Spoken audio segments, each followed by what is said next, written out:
बहस chief justice D Y Chandrachud और supreme court के बार एसोसिएशन के प्रेसिडेंट विकास सिंह के बीच हुई थी।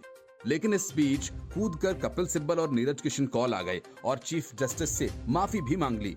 कपिल सिब्बल के माफी मांगने के बाद मामला गर्मा गया और बार एसोसिएशन की तरफ से 16 मार्च को मीटिंग बुलाई गई। वकीलों की सियासत इस मीटिंग को लेकर और तेज हो गई है।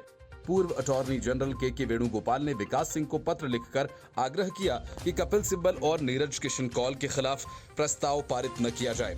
दरअसल सुप्रीम कोर्ट के चीफ जस्टिस डीवाई चंद्रचूड़ के साथ विकास सिंह की नोकझोंक के मामले में बार की ओर से कपिल सिब्बल और नीरज किशन कौल ने माफी मांगी थी।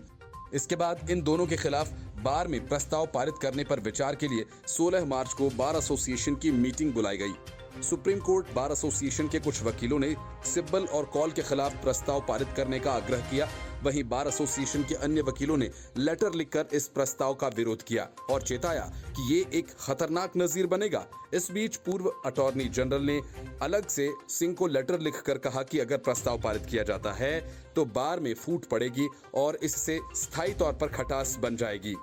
2 मार्च को वकीलों के चैम्बर के लिए जमीन आवंटित करने के संबंध में एक मामले की सुनवाई के लिए केस मेंशनिंग के दौरान चीफ जस्टिस डीवाई चंद्रचूड़ और विकास सिंह के बीच तीखी बहस हो गई थी। विकास सिंह ने ये मामला मेंशन किया और कहा कि पिछले 6 महीने से इस मामले को लिस्ट करने के लिए जद्दोजहद कर रहे हैं। सिंह ने कहा था कि हम चाहते हैं कि केस लिस्ट हो, हम इसे न्यायाधीशों के निवास पर नहीं ले जाना चाहते।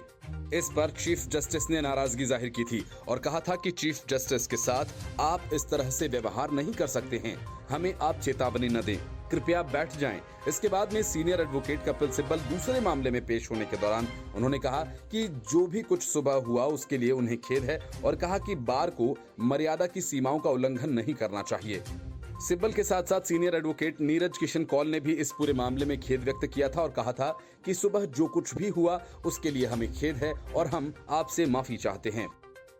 Bureau report, news of India.